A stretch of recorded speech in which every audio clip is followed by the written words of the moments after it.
નમસ્તે વિદ્યાર્થી મિત્રો, વિષય ધોરણ 12, વિષય એસપીએનસીસી ભાગ 2, પ્રકરણ 6, કંપનીની સભાઓ. આજના વિડીયોમાં આપણે કંપનીની અલગ અલગ સભાઓ અને એની કામગીરીની વાત કરવાની છે. જોઈએ પ્રસ્તાવના. કંપની એ કાયદા દ્વારા અસ્તિત્વ ધરાવતી એક કૃત્રિમ વ્યક્તિ છે. વિકલ્પમાં પૂછાય, યાદ રાખજો, મેં તમને અગાઉ પણ કીધું છે. કંપની એક કેવી વ્યક્તિ છે? તો કે કાયદેસરની એક કૃત્રિમ વ્યક્તિ છે. કંપનીનું સંચાલન અને વહીવટ લોકશાહી રીતે થાય છે. કંપનીનું જે સંચાલન અને વહીવટ છે એ લોકશાહી પદ્ધતિ મુજબ થાય છે.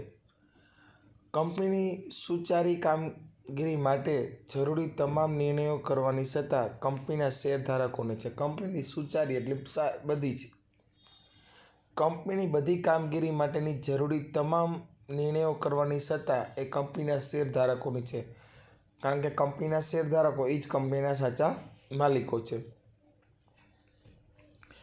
કંપનીના તમામ સભ્યો રોજબરોજની કામગીરી માટે હાજર રહી શકતા નથી અને આ જે સભ્યો છે એ રોજબરોજની કામગીરીમાં હાજર ન રહી શકે. માટે કંપનીનું સંચાલન કરવા માટે ડિરેક્ટર્સ બહુમતીથી ચૂંટીને નિયુક્તિ કરે છે. આપણે આગળના ચેપ્ટરમાં અગાઉ અભ્યાસ કરી ગયા હતા કે કેવી રીતે ડિરેક્ટરની નિમણૂક કરવામાં આવે છે.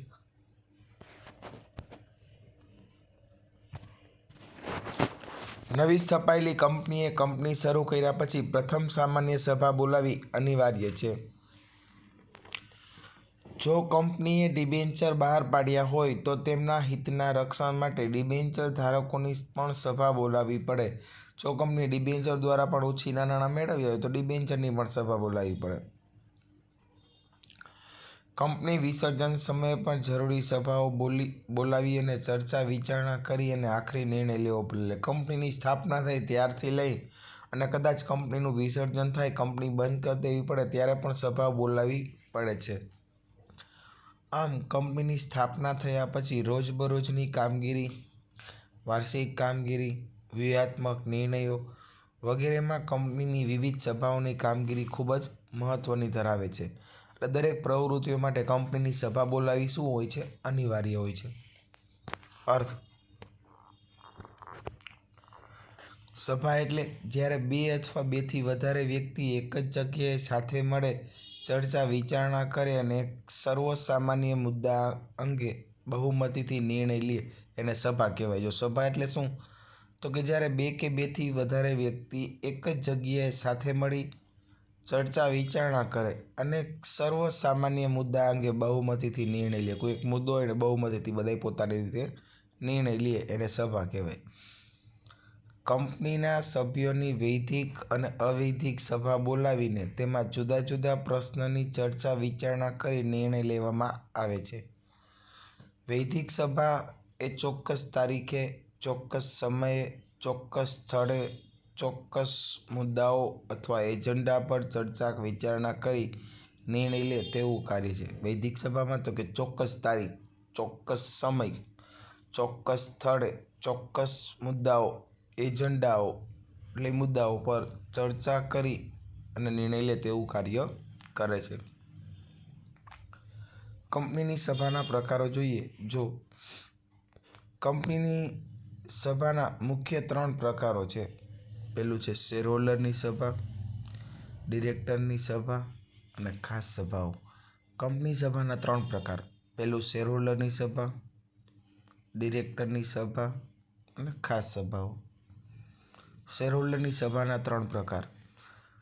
પ્રથમ વાર્ષિક સામાન્ય સભા, વાર્ષિક સામાન્ય સભા અને અસાધારણ સામાન્ય સભા.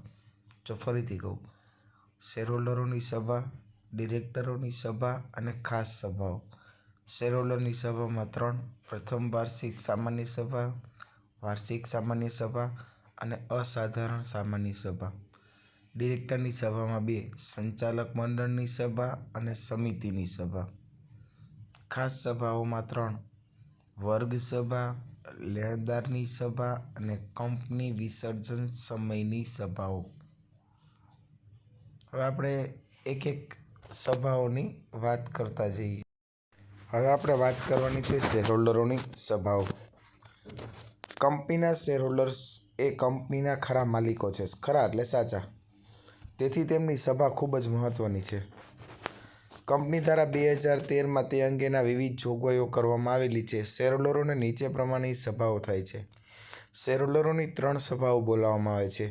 પ્રથમ વાર્ષિક સામાન્ય સભા, વાર્ષિક સામાન્ય સભા અને અસાધારણ સામાન્ય સભાઓ. જોઈએ પ્રથમ વાર્ષિક સામાન્ય સભા. First annual general meeting. Share દ્વારા મર્યાદિત જાહેર કંપનીઓએ નોંધણીનું પ્રમાણપત્ર મેળવ્યા પછી આ સભા બોલાવવી પડે. કંપનીએ 2 મહત્વના દસ્તાવેજો તૈયાર કરવા પડશે. એક આવેદનપત્ર અને બીજું નિયમનપત્ર. 2 પ્રમાણપત્ર નોંધાવવા પડે. એક નોંધણીનું પ્રમાણપત્ર અને એક ધંધો શરૂ કરવાનું પ્રમાણપત્ર. જાહેર કંપનીએ 2 પ્રમાણપત્ર નોંધાવવા પડે. ખાનગી કંપની માત્ર નોંધણીનું પ્રમાણપત્ર જ મેળવે છે.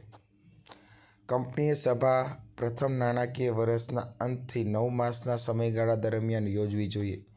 પ્રથમ વાર્ષિક સામાન્ય સભા ન યોજવા જવાબદાર અધિકારી શિક્ષાપાત્ર બને છે. એટલે દરેક કંપનીએ પ્રથમ વાર્ષિક સામાન્ય સભા બોલાવવી શું છે? ફરજિયાત છે. બીજું છે વાર્ષિક સામાન્ય સભા. Annually general meeting. કંપની ધારા અનુસાર જાહેર કે ખાનગી કંપનીએ દર વર્ષે વાર્ષિક સામાન્ય સભા બોલાવવી ફરજિયાત છે. કંપનીએ વર્ષમાં 1 વખત આ સભા બોલાવવી પડે. 2 વાર્ષિક સામાન્ય સભાઓ વચ્ચે 15 માસથી વધુ સમયગાળો ન હોવો જોઈએ. સભા ધંધાની કામગીરીના ચાલુ સમય દરમિયાન કંપનીના રજિસ્ટર ઓફિસે યોજવી જોઈએ. શું કે ભાઈ કે તો વાર્ષિક સામાન્ય સભા દર વખતે બોલાવવામાં આવે છે. એ ખાનગી કંપની જાહેર કંપની બંને બોલાવી શકે અને 2 સભાઓ વચ્ચે ઓછામાં ઓછા 15 માસથી વધુનો સમયગાળો હોવો જોઈએ નહીં. કયા કયા નિર્ણયો લેવામાં આવે છે વાર્ષિક સાધારણ સભામાં? તો કે પહેલું, વાર્ષિક હિસાબોની રજૂઆત. ડિરેક્ટર રિપોર્ટ રજૂ કરવા, ઓડિટ રિપોર્ટ રજૂ કરવા. તો કે વાર્ષિક હિસાબો રજૂ કરવામાં આવે. પછી ડિરેક્ટર રિપોર્ટ હોય, ઓડિટ રિપોર્ટ હોય, આ બધા રિપોર્ટ અહીંયા શું કરવામાં આવે? રજૂ કરવામાં આવે. બીજું, ડિવિડન્ડની જાહેરાત કરવામાં આવે. કોને કેટલું ડિવિડન્ડ ચૂકવવામાં આવશે એ જાહેરાત કરવામાં આવે. ત્રીજું, નિવૃત્ત થતા ડિરેક્ટરની જગ્યાએ નવા ડિરેક્ટરની નિમણૂક કરવી. જો પહેલા 3 મુદ્દા. પહેલું, વાર્ષિક હિસાબોની રજૂઆત, ડિરેક્ટરોના રિપોર્ટની નકલ, ઓડિટરના રિપોર્ટની નકલ રજૂ કરવી, ડિવિડન્ડની જાહેરાત કરવી. જો ડિરેક્ટર નિવૃત્ત થતા હોય તેની જગ્યાએ નવા ડિરેક્ટરની નિયુક્તિ કે નિમણૂક કરવી. ચોથું, કંપની ઓડિટરની નિમણૂક અને તેનું મહેનતાણું નક્કી કરવું. પાંચમું, પ્રમુખ સ્થાનેથી જે અન્ય બાબતો રજૂ થાય તે દરેક બાબતોને ધ્યાનમાં લેવી. અસાધારણ સામાન્ય સભા. Extraordinary general meeting. કંપની ધારા 2013માં આ અંગેની જોગવાઈ કરવામાં આવી છે. કંપની સંચાલક મંડળ નીચેની સંજોગોમાં આવી સભાઓ બોલાવી શકે. પહેલું, શેરમૂડી ધરાવતી કંપનીમાં શેરમૂડીનો 1/10 કરતાં ઓછો નહીં તેટલા સભ્યો માંગણી કરી હોય તો. ટૂંકમાં જે સભ્યો એના દાખલા તરીકે 100 સભ્યો હોય અને 10 સભ્યો માંગણી કરે તો 1/10 ભાગ થયો. બીજું, શેરમૂડી ન ધરાવતી કંપનીમાં તમામ સભ્યોની કુલ મતાધિકારના 1/10 કરતાં ઓછા નહીં એટલા સભ્યોએ માંગણી કરેલી હોય તો અસાધારણ સામાન્ય સભા શું કરવામાં આવે છે? બોલાવવામાં આવે છે. મેઇન બીજો પ્રકાર, ડિરેક્ટરની સભાઓ. ડિરેક્ટરની સભામાં 2 પ્રકાર, સંચાલક મંડળની સભા અને સમિતિની સભાઓ. જો કંપનીમાં સંચાલન માટે ડિરેક્ટરની સભાઓ યોજવામાં આવે છે, જેમાં બોર્ડ ઓફ ડિરેક્ટર્સની સભા અને કંપનીની વિવિધ કાર્ય સંદર્ભે રચવામાં આવતી સમિતિની સભાઓ યોજવામાં આવે છે. બોર્ડ અથવા સંચાલક મંડળની સભા. કંપનીની બાબતમાં બોર્ડ ઓફ ડિરેક્ટર એટલે કંપનીના ડિરેક્ટર્સ સંચાલકોનો સામૂહિક શું છે? એકમ, જેઓ કંપનીના સંચાલન અને વહીવટ ઉપર દેખરેખ રાખે અને અંકુશ ધરાવે છે. કંપનીની સ્થાપના બાદ 30 દિવસમાં બોર્ડની પ્રથમ સભા બોલાવવી જોઈએ. વર્ષમાં ઓછામાં ઓછી 4 સભા બોલાવવી પડે. બોર્ડની સભા માટે બોર્ડના કુલ સભ્યની સંખ્યા 1/3 અથવા 2 ડિરેક્ટર, 2માંથી જે વધારે હોય તે કાર્યસાધક સંખ્યા ગણાય છે. તો કે 1 વર્ષની અંદર ઓછામાં ઓછી 4 સામાન્ય સભાઓ બોર્ડ માટે સંચાલક મંડળની સભાઓ બોલાવવામાં આવે છે. 1/3 ભાગના ડિરેક્ટર્સ કે 2માંથી જે વધારે હોય તે પ્રમાણે કાર્યસાધક સંખ્યા ગણાય છે. આજના આધુનિક ટેકનોલોજીકલ યુગમાં ડિરેક્ટર વ્યક્તિગત રીતે સભામાં હાજર ન રહે તો વિડીયો કોન્ફરન્સથી કે અન્ય ઓડિયો વિઝ્યુઅલ સાધનોની પદ્ધતિથી સભામાં હાજરી આપી અને સહભાગી બની શકે છે. સભાના ડિરેક્ટર્સ વિવિધ મુદ્દાઓ પર ચર્ચા વિચારણા કરી બહુમતીથી નિર્ણય કરી અને ઠરાવ શું કરે છે પસાર કરે છે અને એ પ્રમાણે કાર્યવાહી કરવામાં આવે છે. બીજી વાત કરી સમિતિ સભાઓ. કંપનીમાં વિવિધ કાર્ય માટે જુદી જુદી સમિતિની રચના કરવામાં આવે છે. દાખલા તરીકે ખરીદ વેચાણ સમિતિ, નાણાં સમિતિ, નિકાસ સમિતિ, કાયદા સમિતિ, મોનિટરિંગ સમિતિ વગેરેની રચના કરવામાં આવે છે. સમિતિ પોતાને ફાળવેલી કામગીરી પ્રમાણે સમયાનુસાર સભાઓ યોજે છે. અહીં સમિતિના સભ્યો વિસ્તૃત ચર્ચા વિચારણા કરીને કંપનીના હિતમાં શું કરે છે નિર્ણય લે છે અને એ પ્રમાણે કાર્યવાહી કરવામાં આવે છે. આ બધી અલગ અલગ પ્રકારની સમિતિઓ હોય, ખરીદ સમિતિ, નાણાં સમિતિ, કાયદા, મોનિટરિંગ સમિતિ, જે દરેક પોતપોતાના સમયાનુસાર સભા યોજે છે અને નિર્ણયો લઈ અને કામગીરી પૂર્ણ કરે છે. ત્રીજો પ્રકાર ખાસ સભાઓ. કંપનીની ખાસ સભાઓમાં વિશિષ્ટ કામગીરીને ધ્યાનમાં રાખીને સભાઓ બોલાવવામાં આવે છે. જેમાં પહેલું છે વર્ગ સભા. કંપની જુદા જુદા પ્રકારના શેર બહાર પાડે છે. આ દરેક પ્રકારના શેર હોલ્ડર્સને હકો અધિકારો વિશે નિયમન પત્રમાં જોગવાઈ હોય છે. આ જોગવાઈ અનુસાર જુદા જુદા વર્ગોની પણ સભાઓ બોલાવી શકે. જેમાં પહેલું છે ડિરેક્ટરોની સભા, ડિબેન્ચર હોલ્ડરોની સભા, લેણદારોની સભા અથવા લેણદારો સાથે પતાવટ કરવા અંગે બાકી હપ્તા ભરવાપાત્ર શેરધારકોની સભા. આવી અલગ અલગ સભાઓ ખાસ સભાઓ માટે બોલાવવામાં આવે છે. અહીં દરેક વર્ગનું હિત જળવાઈ રહે તે માટે આવી સભાઓ બોલાવવામાં આવે છે, જેથી પારદર્શિતાની સાથે યોગ્ય વ્યૂહાત્મક નિર્ણય લઈ શકાય. પારદર્શિતા એટલે દરેકે દરેક બાબતો લોકો બધી શું કરી શકે, જોઈ શકે. બીજું છે લેણદારોની સભા. કંપનીના લેણદારો સાથે પતાવટ કરવા માટે આ સભા બોલાવાય છે. જ્યારે કોઈ લેણદાર સમાધાનની દરખાસ્ત માટે કોર્ટમાં અરજી કરે અથવા કોર્ટ લેણદારને વર્ગની સભા બોલાવવાનો હુકમ કરે ત્યારે આવી સભાઓ શું કરવામાં આવે છે, બોલાવવામાં આવે છે. આને લેણદારોની સભા તરીકે ગણાય છે. ત્રીજું, કંપનીના વિસર્જન સમયની સભાઓ. કંપનીના કાયદેસરના વિસર્જન સમયે વિસર્જન અધિકારી તેનો યોગ્ય લાગે તેટલી વિવિધ સભાઓ બોલાવે છે. લેણદારોની સભા, બાકી હપ્તા ભરવાપાત્ર શેરધારકોની સભા વગેરે સભાઓ બોલાવે છે અને જરૂરી મુદ્દાઓ ઉપર ચર્ચા વિચારણા કરી નિર્ણય લેવામાં આવે છે કે આ રીતે કામગીરી કરી શકાય. સભામાં પ્રયોજાતા વિશેષ શબ્દો છે કે ભાઈ સભામાં કયા કયા શબ્દો ઉપયોગ થાય. કંપની ઉપર મુજબની સભાઓ યોજતી વખતે જુદા જુદા કાર્ય માટે ખાસ શબ્દનો ઉપયોગ કરે છે, જે નીચે મુજબ છે. પહેલું, સભાની નોટિસ. બીજું, સભાની ગણસંખ્યા. ત્રીજું, સભા નોંધ. ચોથું, પ્રતિતાધિકાર. પાંચમું, સભાની કાર્યસૂચિ. છઠ્ઠું, સભાના સભાપતિ. સાતમું, મતદાન. આઠમું, પ્રસ્તાવ અને ઠરાવ. એક એક બાબતોની આપણે ચર્ચા કરતા જઈએ. સૌપ્રથમ પહેલું છે સભાની નોટિસ.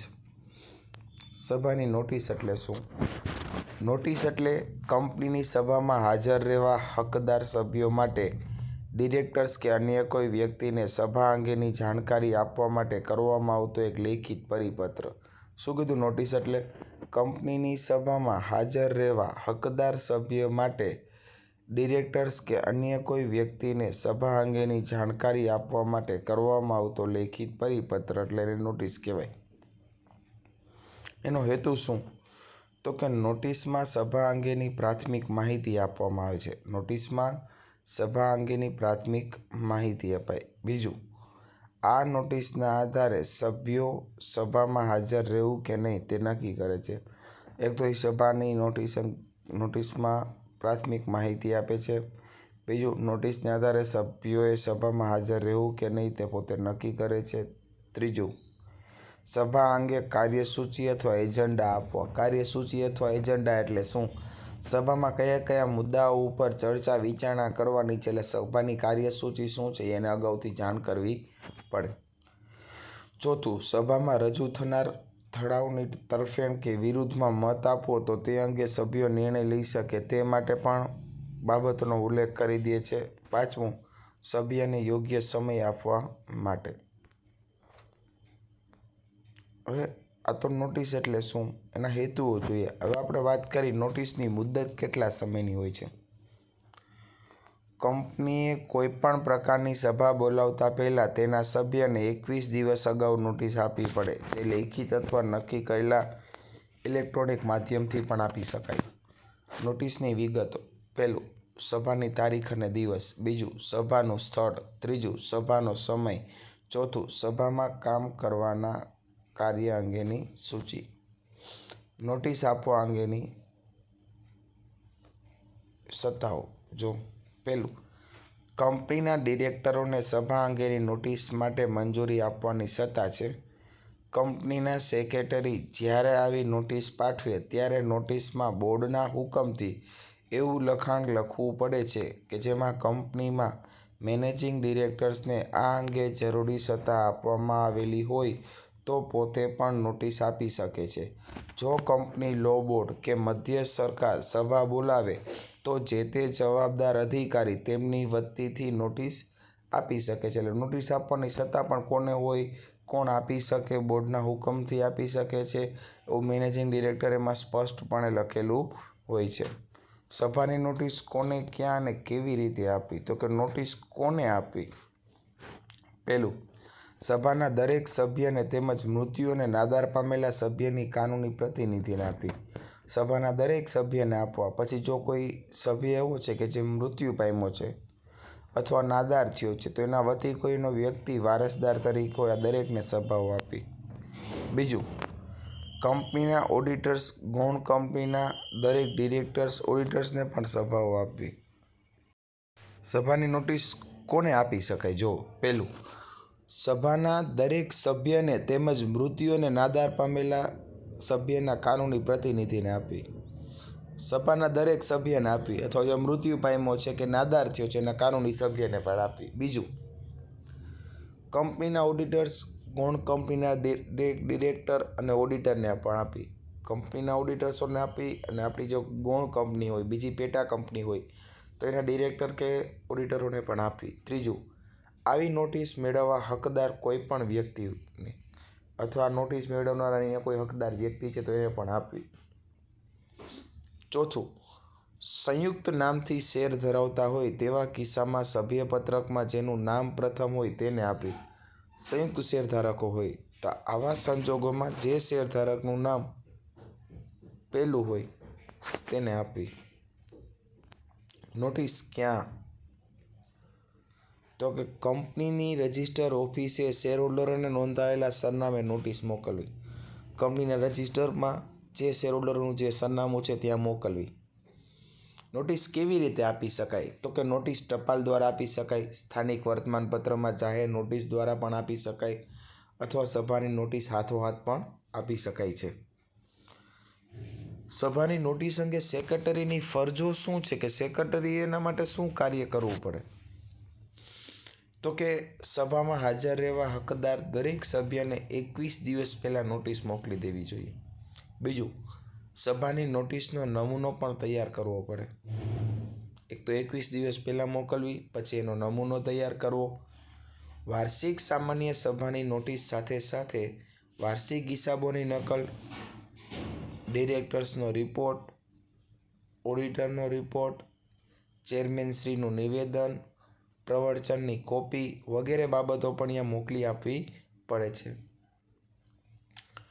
અસામાન્ય સભાની નોટિસ સાથે સમજૂતી દર્શક નિવેદન પણ મોકલવું. જો અસામાન્ય સભા બોલાવવાની હોય તો એની નોટિસ અને સાથે સમજૂતી દર્શક નિવેદન કે ભાઈ કયા કારણોસર અસામાન્ય સભા બોલાવેલી છે એ બાબત પણ એમાં સ્પષ્ટપણે જણાવવી.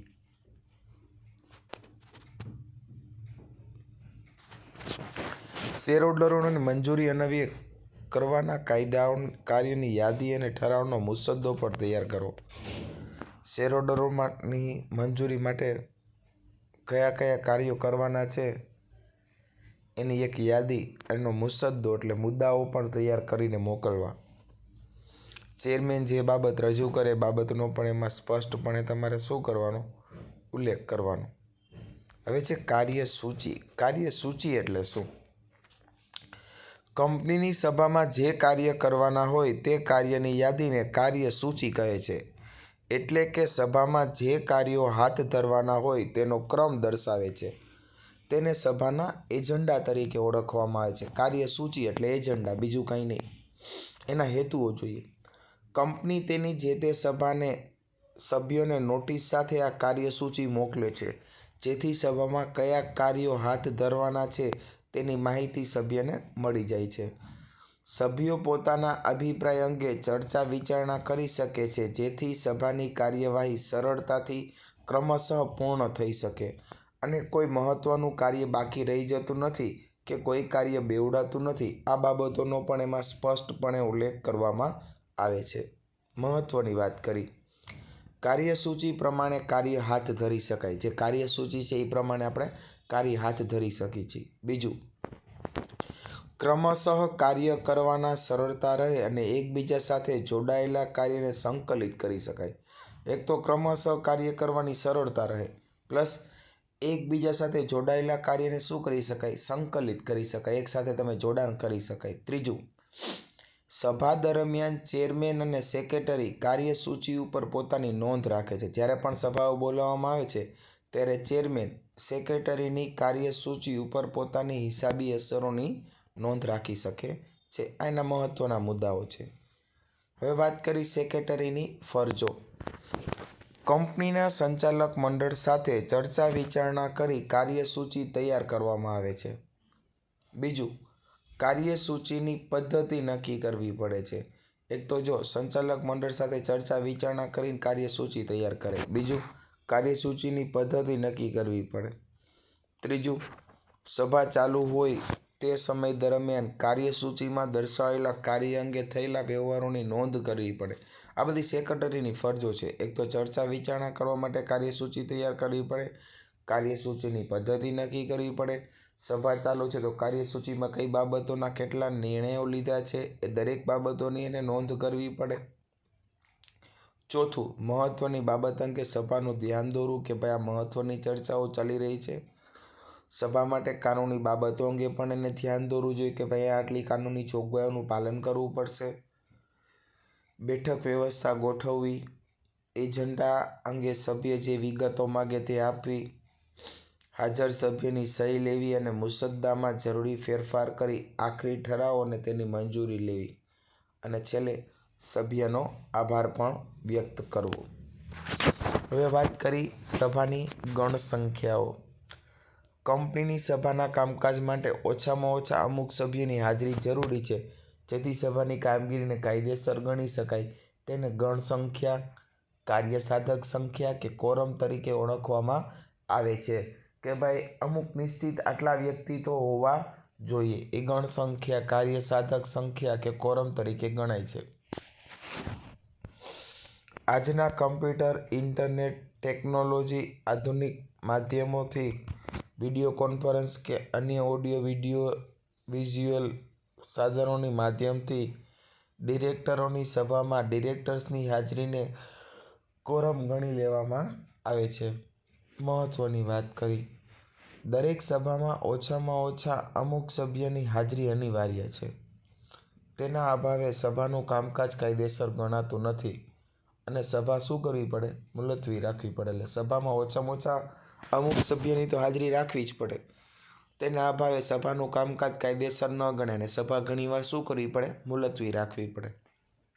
પહેલું, જાહેર કંપનીની બાબતોમાં શેરહોલ્ડરોની સંખ્યા 1000 સુધી હોય તો હાજર 5 સભ્ય, 1001 થી 5000 સુધી સભ્ય હોય તો હાજર 15 સભ્ય, 5000થી વધુ સભ્ય હોય તો હાજર 30 સભ્ય હોય તો ગણ સંખ્યા તરીકે એને માની લેવામાં આવે છે કે ભાઈ 30 સભ્યો એટલે ગણ સંખ્યા થઈ ગઈ. પછી જે ચર્ચા વિચારણા કરો, નિર્ણય લ્યો એ માન્ય ગણાય. બીજું, ખાનગી કંપનીની બાબતમાં વ્યક્તિગત રીતે હાજર રહેલા 2 સભ્યોને ગણસંખ્યા તરીકે માની લેવામાં આવે છે. ખાનગી કંપનીમાં 2 વ્યક્તિ હોય તો એને ગણસંખ્યા તરીકે માની લેવામાં આવે છે અને કામ કરવામાં આવે છે.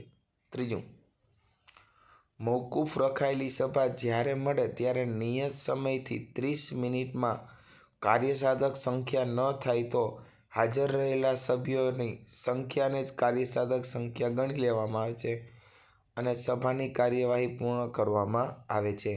દાખલા તરીકે કોઈ કંપનીમાં 5000થી વધારે શેરહોલ્ડરો હતા.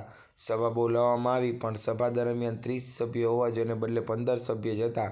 સભા મોકૂફ રાખી કે ભાઈ હવે 10 દિવસ પછી ફરી પાછી સભા યોજશું, ત્યારે પણ 30 કરતાં ઓછા સભ્યો હાજર હોય તો એને પછી કાર્યસાધક સંખ્યા ગણી અને નિર્ણયો લેવામાં આવે છે.